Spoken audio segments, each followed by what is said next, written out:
Morning, everybody. It's politics time, your favorite time of the week.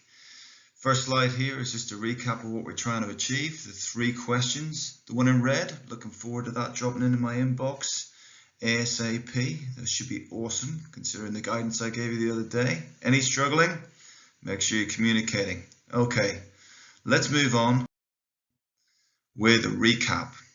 So you need a rough piece of paper, get it blank. You're going to do a diagram. This is going to be the core executive diagram from memory. Give yourself as long to do this as Pulp Common People. This is a fantastic song. Don't say you don't get educated. Right, pause the slide. Have a go.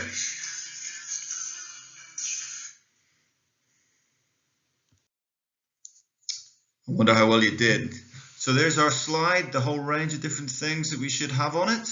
Okay, the area we're focusing on is down here with the individual departments where the ministers run. We need to know about special advisors and the work of the civil service in supporting those people. Okay, don't get mentioned a lot during this crisis, but they're working incredibly hard, obviously, in supporting their ministers to make sure the policies work. So that's where our focus is going to be today, this relationship that exists between the minister and the civil service over time. So what do you need to know? Plenty of key terms. As I said before when we started this topic, ministers and mandarins, because a mandarin is a name for a civil servant, as is an official.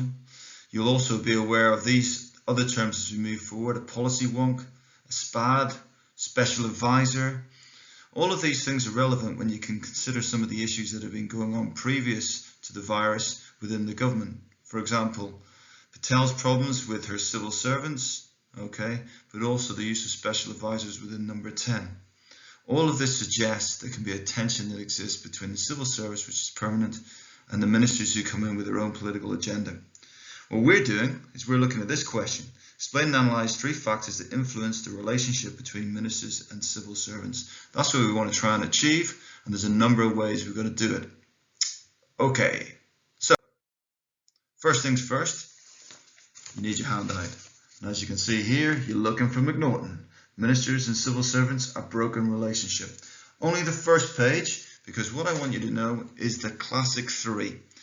As we know, the magic number is always 3. In this case, it's the 3 principles upon which the civil service has been built over the years. 1, neutrality; 2, permanence; and 3, anonymity. So, what I want you to do is use the articles to make brief notes on the conventional principles that exist. Okay?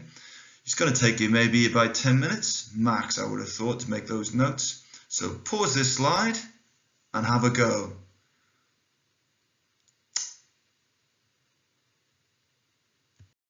Well done. Now you know about the principles. Next thing is to learn about a man called Kevin Theakston.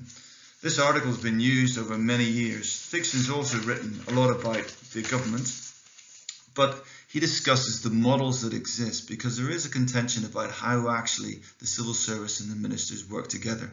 He identifies 4 different models, which you can see up here: the formal constitutional model, the adversarial model, the village life model, and the bureaucratic expansionist model, all of which we have to understand and will help us to answer the 9-mark question in the future.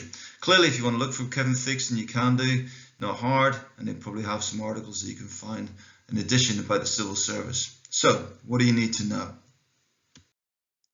First of all, you have to understand how I'm using different diagrams. We have to know the minister. That's a minister. Well, it's actually David Cameron, probably when he was a minister.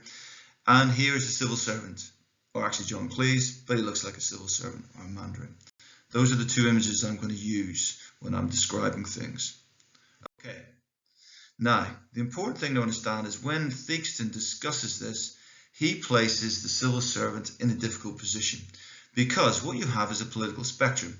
We know about this. We have on the left, this is Tony Benn, one of the most famous politicians for the left, and on the right, Mrs. Thatcher, one of the more famous politicians from the right wing of British politics. Both have been critical of the civil service in the past, because essentially they came forward with radical policies which would look either for a greater level of privatisation or a greater level of state intervention, depending on which side of the political spectrum you're on. The civil service, criticised by both for being too centrist. being too conservative with a small c, cautious in their approach, and therefore unwilling to take radical ideas. That's going to be one of the things that Thigsen's going to explore in the adversarial model. So your job now is to consider how these relationships work, okay? And what relationship do these pictures essentially describe, okay? So we have on one side here the civil servant dominating the minister. We have the civil servant working with the minister, or we have the minister dominating the civil servant.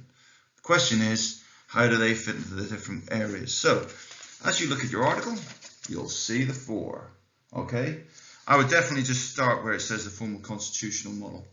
For some, it might be worth getting your dictionary ready because some of the language that are used in this article is perfect, okay? In fact, we'll look at see whether or not you can find my favorite word on this particular article.